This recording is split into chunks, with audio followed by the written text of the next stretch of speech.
믿음의 눈이 열려야 믿음의 복을 누립니다 하는 제목으로 말씀을 드리고자 합니다. 하늘 문이 아무리 열려도 마음 문이 열리지 않으면 하나님 주신 은혜를 받을 수 없는 것처럼 믿음의 눈이 열려야 믿음의 복을 누릴 수 있다는 말이죠. 우리 도자기 용들이 예쁜 그릇을 만든 걸 보면 그 가치가 수십만 원, 수만 원에서 수억 원 넘게 하는 그런 도자기들 보면 사실은 그 재료는 흙에 불과합니다. 흙에 불과합니다. 그 흙이 도자기로 만들어지기까지는 그냥 흙이 아니라 아주 물기가 좀 젖어 있는, 습기를 머금고 있는 좀 부드러운, 그래서 도자기 공이 이래저래 만지면 만지는 대로 그렇게 부드럽게 움직여 줄 때에 물리 위에 얹고 흙을 손으로 이렇게 비빌 때에 아름다운 그런 모양들이 만들어지지 않습니까? 그러면 그것을 유약을 묻혀서 불에 굽게 되면 아주 놀라운 가치를 발휘하게 되죠. 그런데 아무리 도자기용이 훌륭하고 대단한 분이라 할지라도 흙 자체가 굳어 있는다면, 아무리 도자기공이 아름다운 그릇을 만들래도 흙 자체가 굳어 있으니까 딱딱하니까 거부되는 거죠. 모양을 만들 수가 없어요. 막 비비다 보면 손도 다치고 어떤 데는 가루가 되어지기도 하고 어떤 흙이 깨어져서 그릇을 만들 수 없는 것과 똑같습니다.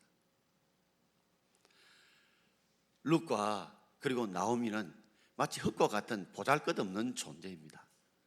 아주 보잘것없는 존재이지만 그 속에 마치 부드러운 흙과 같아서 주인이 만지면 만지는 대로 순정과 따라가는 아주 물기를 머금은 습기가 촉촉한 부드러운 흙인 까닭에 주인이 원하는 대로 비져가니까 룻기를 보면 보잘것없는 흙과 같은 나오미와 룻의 인생을 하나님이 얼마나 아름답고 보배로운 그릇과 같은 가치 있는 인생으로 만들어가는 것이 룻기에서 우리에게 보여주는 것이거든요.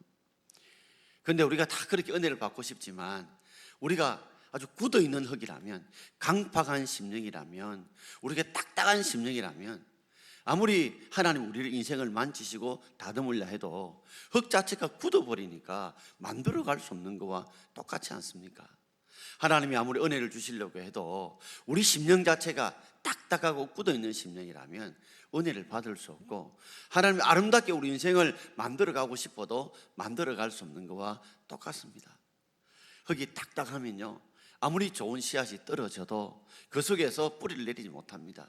그래서 흙이 깨떨어져야 되듯이 우리의 강팍함이 깨떨어지게 되어지고 우리 원망과 불평이 깨떨어져야 되고 우리 교만이 깨떨어져야, 그래야 그게 하나님 말씀의 씨가 뿌려지게 되고 거기서 열매가 맺게 되어지고 거기서 부드러운 흙이 되어져야 주인이 만지는 대로 그렇게 만들어져야 비로소 가치 없는 흙이 가치 있는 그릇으로 탈바꿈하게 되는 것과 똑같습니다.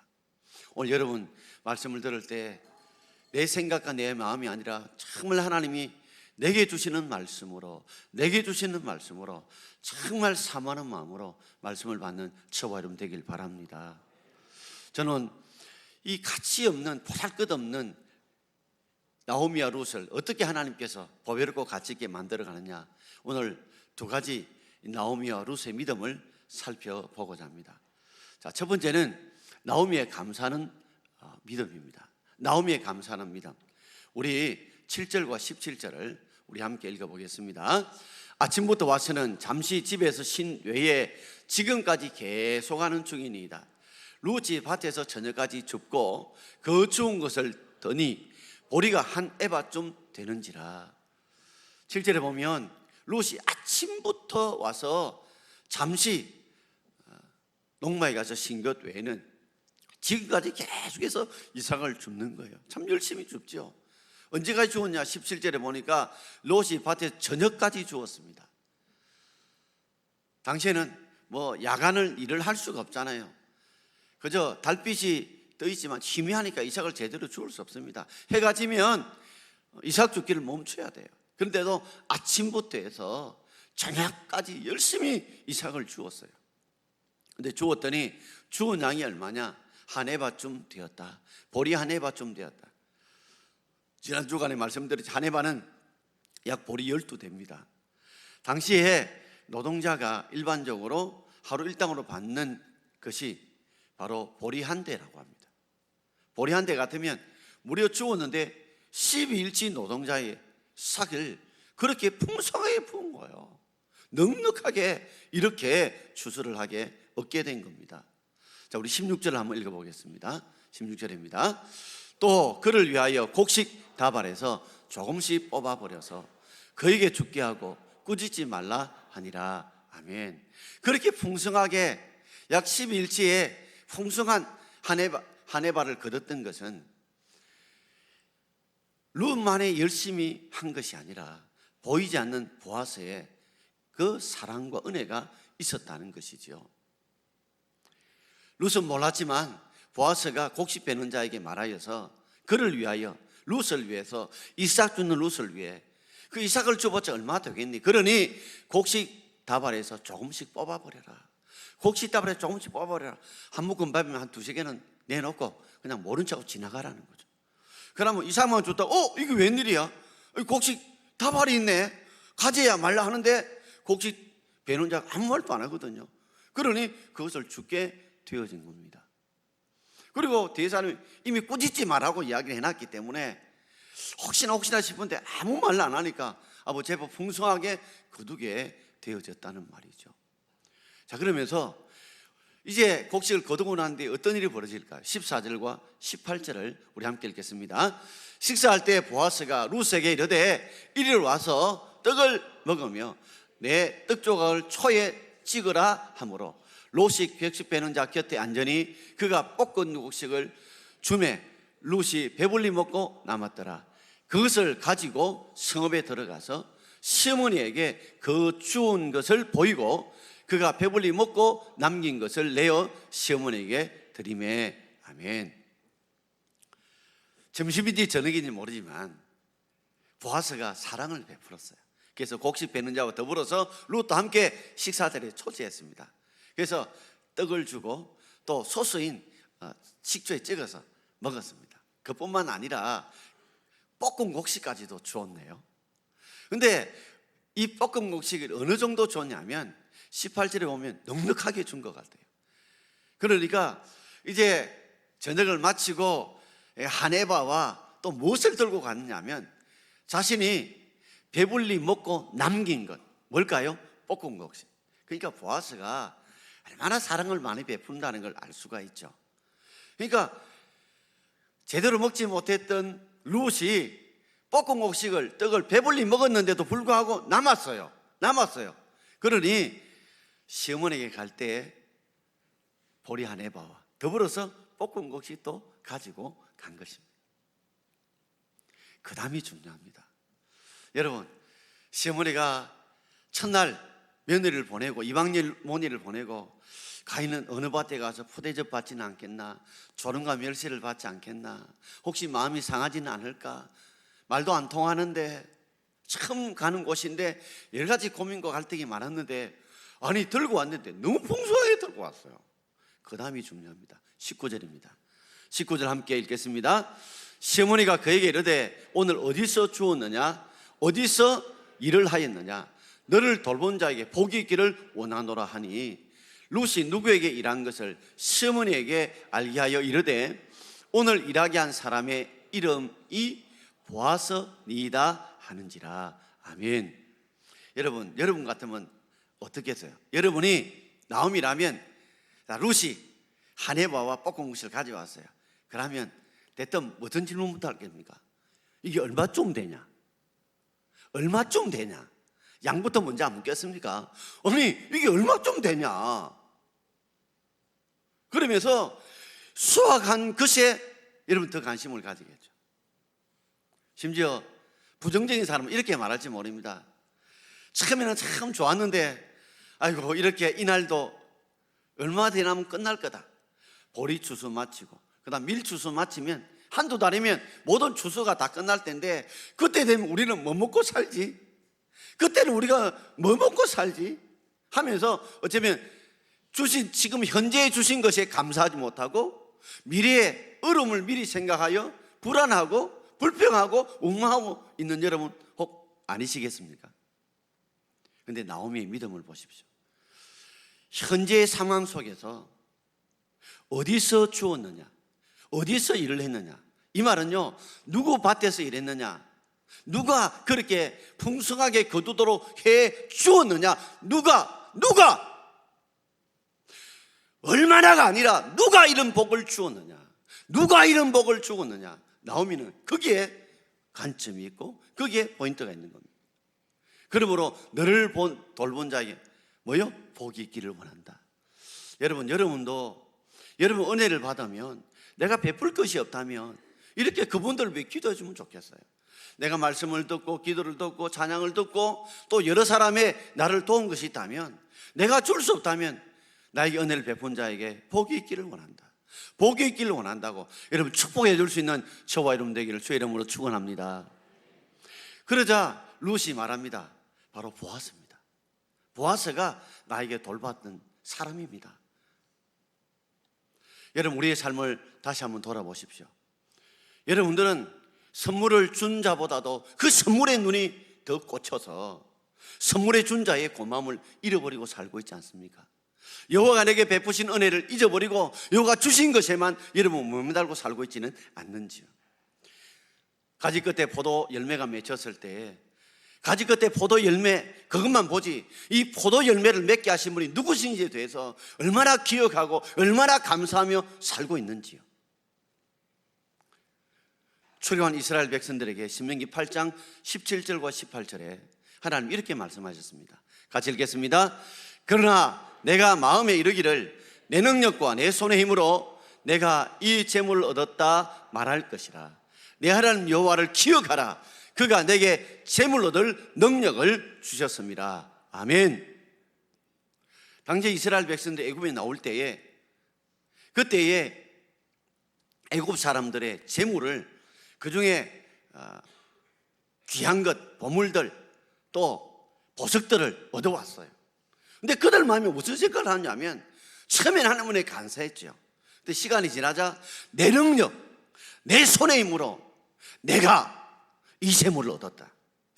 내 능력, 내 손의 힘으로 내가 이 재물을 얻었다. 내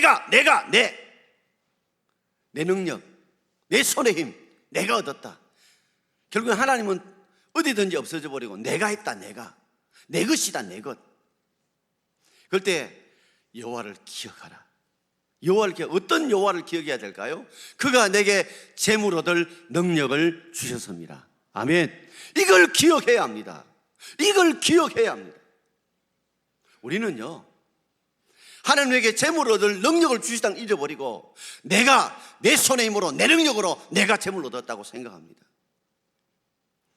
내가 얻었다면 우리가 11조를 드릴 때, 감사의 물을 드릴 때, 이것저것 애물 드릴 때 정말 기쁜 마음으로 못 드립니다. 아까워서 못 드립니다.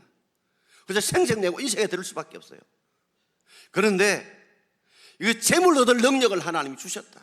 건강도 주시고, 그리고 일할 수 있는 곳도 주시고, 그리고 이런 능력도 주시고, 사람도 붙여주시고, 그래서 이 재물 얻을 능력을 주셔서 내가 내 손의 힘으로, 내 지혜로 이렇게 재물 얻었으니 하나님이 주신 은혜다. 하나님이 주신 은혜라. 내가 여호와께 주신 은혜를 내가 무엇으로 보답할 거, 이런 믿음이 있어야 주님 앞에 11조를 드려도 아깝질 않아요. 10분의 9는 내가 쓰고 10분의 1만 드릴 수 있는 게 하나님 죄송하다는 마음이 들고, 주님 앞에 감사의 물을 드려도 정말 감사와 기쁨이 담겨서 드릴 수 있는 것과 똑같습니다. 사랑하는 성도 여러분, 오늘 나오미에게 우리 현재의 삶을 배워야 합니다. 아무것도 없었던 그가, 하루 한 끼도 먹을 수 없는 그가 나갔을 때에, 풍성하게 거둘 때에 이것이 하나님의 은혜구나. 보이지 않았지만 보아스는요, 바로 우리에게 보여준 예수 그리스도의 모형이요 그림자입니다.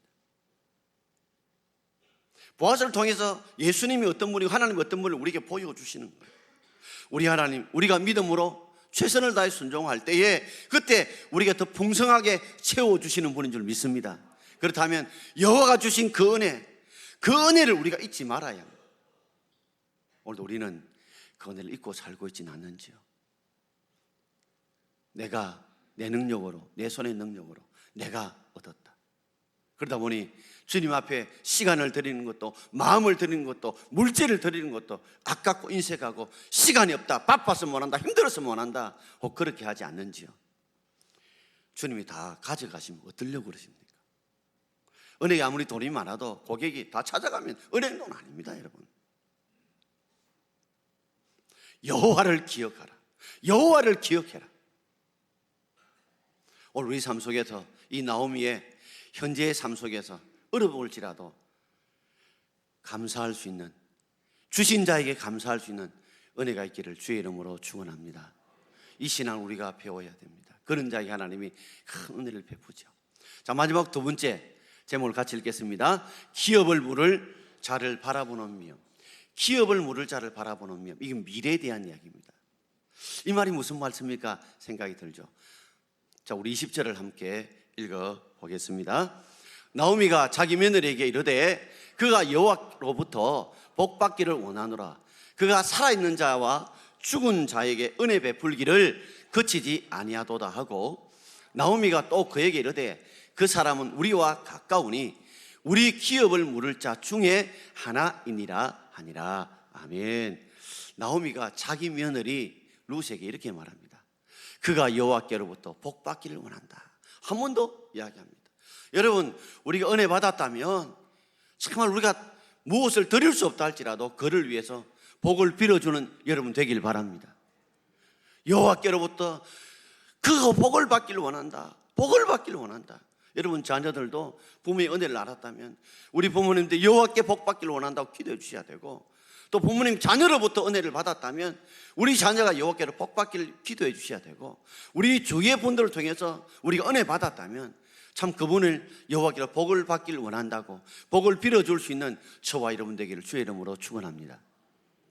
그러면서 그가, 보아스가 살아있는 자와 죽은 자에게 은혜 베풀기를 그치지 아니했다. 자, 이 말씀에 여러분 좀 깊이 묵상해 봐야 됩니다. 살아있는 자는 누굴까요? 나오미와 바로 룻입니다. 그럼 죽은 자는 누굴까요? 바로 나오미의 남편과 그리고 두 아들입니다.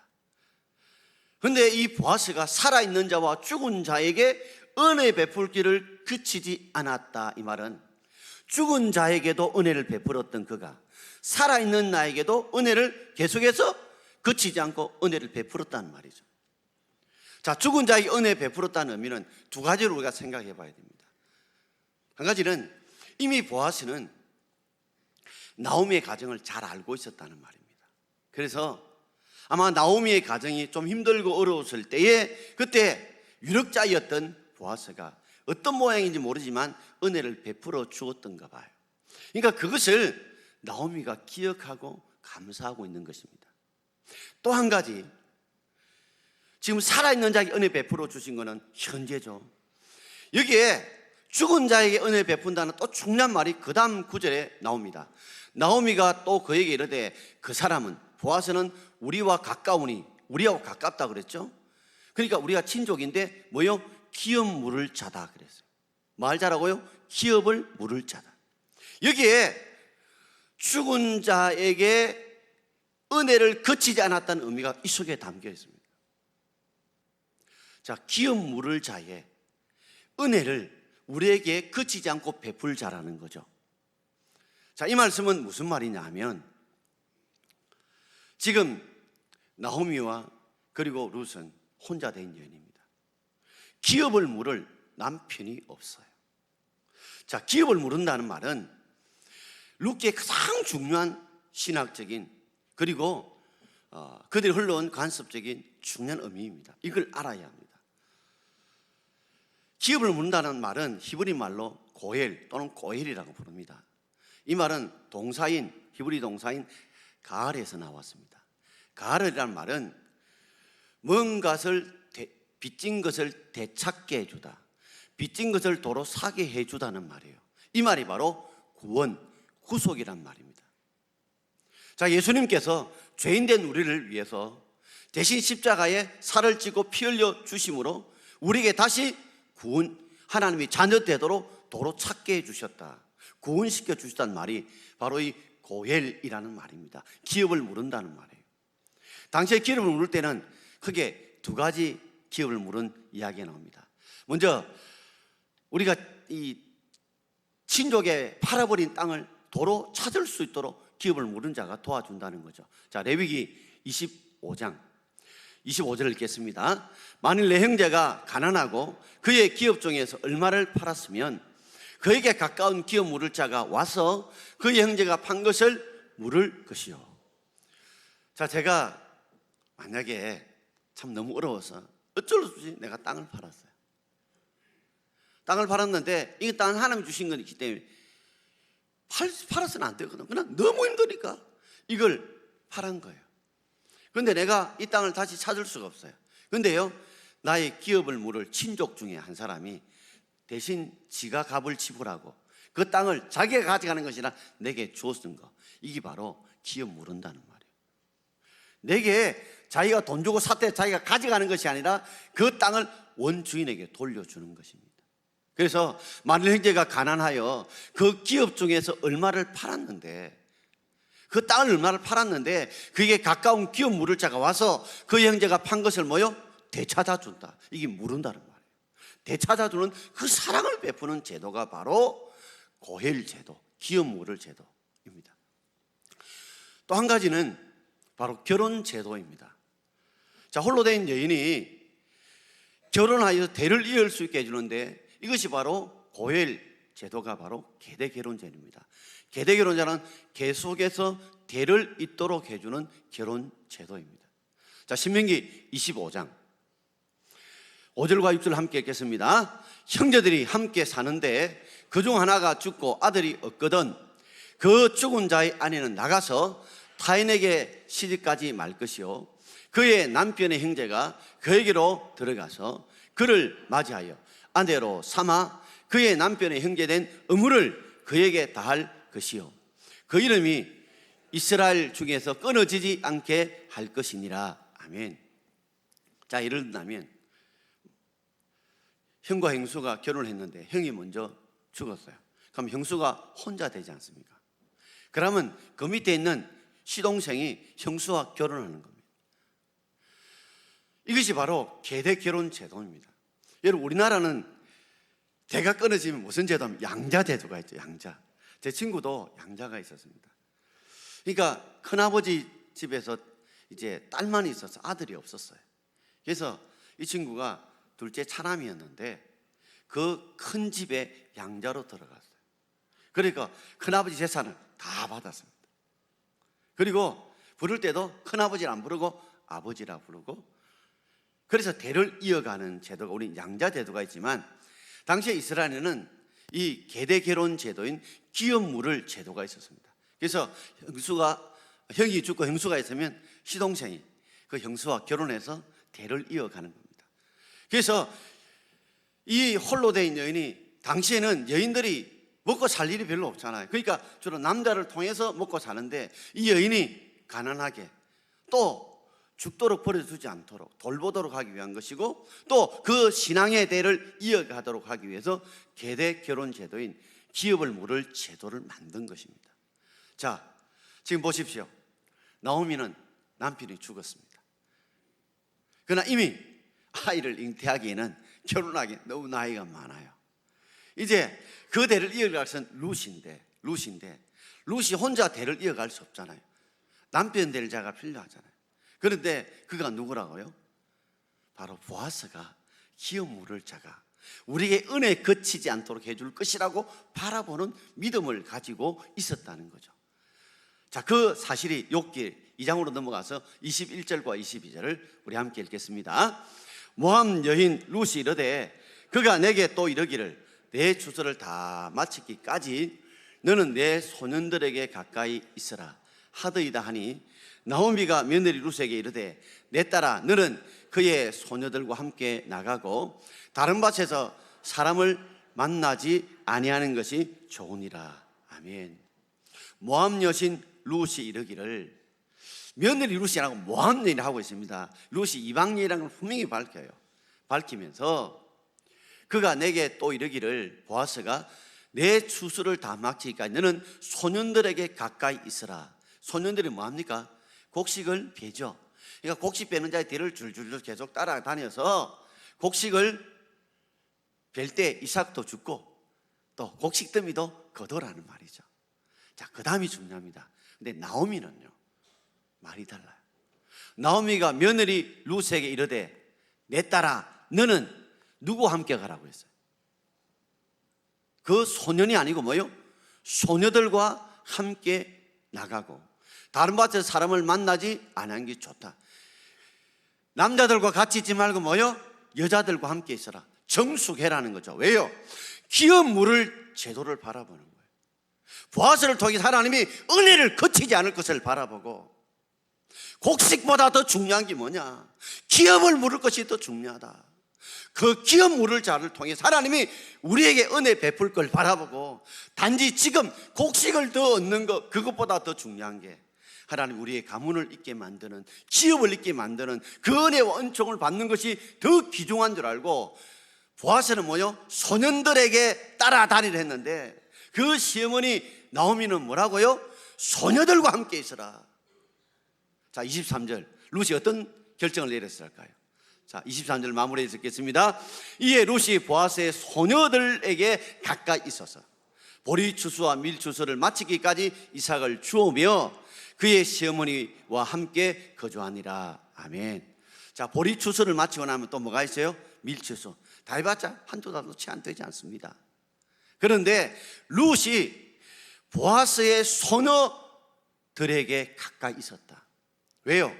내용은 잘 모릅니다. 그러나 시어머니가 분명히 기업 물을 자가 바로 보아스라는 것을 하나님께 기도하면서, 장차 주실 은혜를 바라보면서, 이 눈에 아무 증거 아니 보여도 하나님이 과거에 죽은 자들에게 은혜를 베푸셨던 보아스, 현재 우리에게 은혜를 베푸던 보아스, 미래의 기업 물을 자를 통해서 우리에게 은혜 베풀 보아스를 바라보고, 단지 에바에 관심이 있는 것이 아니라 에바보다 기업 물을 자가 더 중요한 줄 알고 소년들과 함께 있지 않고 뭐요? 소녀들과 함께 있는 이 시어머니 나오미 말에 순종하는 룻을 보게 됩니다.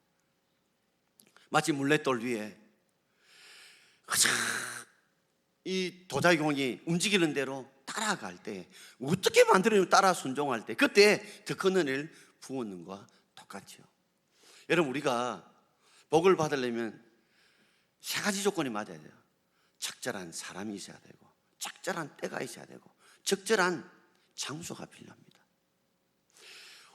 우리가 파도를 타려고 하면, 파도를 이제 서핑을 하려고 하면 서핑을 잘하는 사람한테 가서, 그죠? 가서 배워야 되죠. 그리고 어디요? 파도 치는 곳에 가야 돼요. 잔잔한 바다에 호수 가면 안 되죠. 그리고 뭐요? 파도 칠 때 타야 돼요.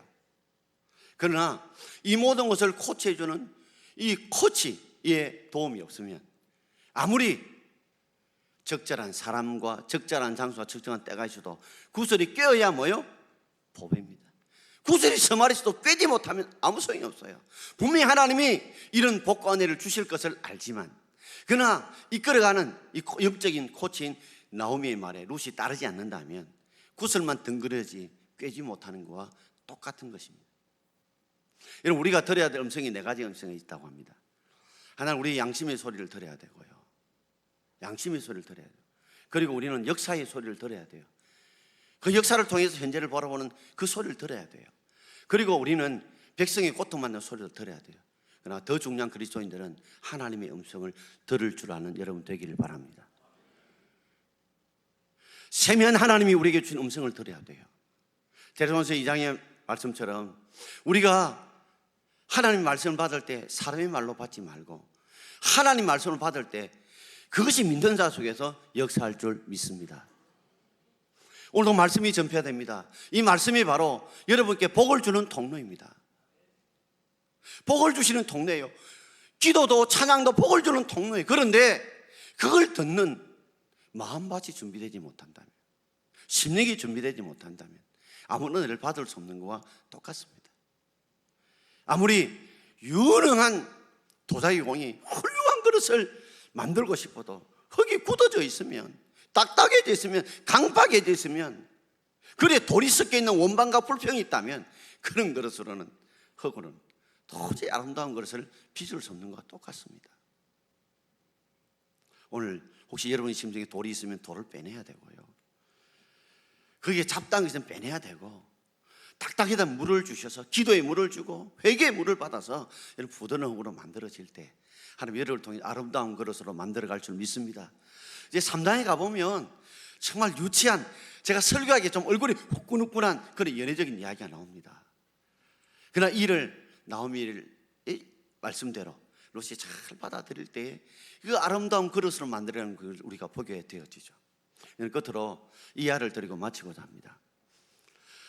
인디안 원주민 부록에서만 살던 사람이 어떤 사람의 초청으로 뉴욕 맨하탄에 오게 되었습니다. 왔더니 막 그 높은 빌딩에 막 차들과 사람들 사이에 얼마나 시끄럽습니까?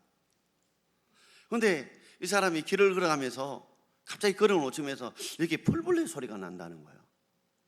그러니까 아무도 그 소리를 못 듣고 있어요. 아니 어디서 풀벌레 소리 난단 말이에요. 내가 익숙하게 듣던 소리라는 거죠. 그래서 뉴욕 맨하탄에 가보면 그 중간중간에 작은 하다를 이렇게 꾸미는 데 있지 않습니까? 정원들. 거기 보니까 진짜 풀벌레가 울고 있는 그걸 끄집어낸 거예요. 물었대요. 당신이 어떻게 이 소리를 듣느냐? 그랬더니 제가 있는 그 인디오 마을에는 바람 소리, 물 소리, 새 소리, 벌레 소리가 너무 익숙해서 딱 소리 들으면 이 소리가 벌레 소리인 줄 안다는 것이죠. 그러면서 이 인디안이 뭐라고 하냐면 동전 두 입을 꺼내가지고 땅에 탁 떨려. 그러면 쨍그랑 소리 나잖아요. 그러니까 사람들이 다 쳐다보는 거예요. 돈 떨어진다라고. 돈 소리는 어디서 많이 들어가지고. 우리는 익숙한 소리에는 귀를 기울이는데 익숙하지 않은 소리는 우리는 놓쳐버리고 맙니다. 세상의 돈 소리는 어떻게 그렇게 잘 듣는지.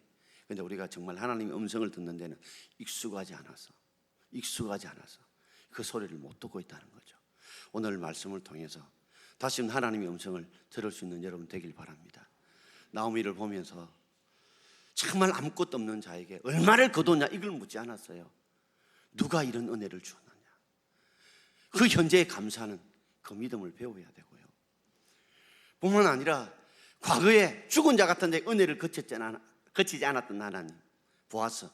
그리고 현재 살아있는 자에게도 은혜를 거치지 않았던 보았어. 그러나 그 넘어서 기업 물을 자에게 은혜를 베푸실 미래의 믿음을 바라보고 준비해가는 그런 나오미의 그 믿음, 순종하는 그 룻의 그 믿음을 여러분 본받는다면 가치없는 흙과 같이 보여도 이렇게 룻과 나오미 인생을 아름답게 꾸미듯이 하나님의 그런 은혜를 저와 여러분께 주시기를 주의 이름으로 축원드립니다. 기도하겠습니다. 주신 말씀 기억하시는 통성으로 이 분간만 간절하게 주님 세 부르시고 회개하며 결단하며 기도하기를 원합니다. 주여 주여 주여. 하나님 아버지 고맙고 감사합니다. 오늘 내게 주신 음성을 들을 수 있는 우리가 되어질 수 있도록 하나님 은혜를 베풀어 주옵소서. 믿음의 눈이 열려야 믿음의 복을 누립니다. 믿음의 눈이 열려지게 하시고 믿음의 마음문이 열려지게 해주셔서 하나님 믿음의 복을 누려나갈 수 있도록 하나님 은혜와 복을 풍성하게 우리 가운데 하나님 부어주셨기를 원합니다. 나오미의 그 굉장히 감사하는 신앙을 배우게 하시고 미래의 기업 물을 자의 그 믿음의 그런 놀라운 믿음을 그 신앙을 우리도 본받을 수 있도록 도와주옵소서. 당장의 한 에바에 그게 우리의 마음과 생각이 빼앗기는 것이 아니라 장차 주실 그 기업 물을 자의 그 놀라운 은혜를 우리가 바라보고 사모하고 준비할 때 하나님 준비된 자를 통해 이루시는 역사를 우리가 경험해 나갈 수 있도록 하나님 은혜를 다하여 주셔서 우리 삶의 풍성한 은혜를 충만케 주옵소서. 하나님 아버지, 오늘도 우리가 힘들고 어려운 정말 나오미와 룻과 같은 환경이 있다 할지라도 우리에게 하나님 보아서 같은 하나님의 역사가 있을 줄 믿습니다. 아무리 하나님께서 좋은 것 주시고 싶어도 그릇이 더러우면, 그릇이 먼지가 많으면 줄 수도 없고, 아무리 좋은 걸 채우시고 싶어도 거기에 세상에 잡다한 것이 이미 채워져 있으면 그게 더해줄 수 없는 것처럼 우리의 마음의 심령의 그릇을 깨끗게 하고 또 우리의 더럽고 추하고 세상적인 것을 내려놓게 해주셔서 현재의 나오미처럼 감사하는 신앙, 미래 기업 물을 자의 그 신앙을 바라보는 그런 믿음을 우리 허락해 주옵소서. 흙과 같은 우리를 통해서 큰 아름답고 보배로운 그릇으로 만들기를 우리가 사모하오니 주여 우리에게 은혜와 복을 주옵소서. 예수님 이름으로 축복하며 기도하옵나이다. 아멘. 흥금봉헌하겠습니다.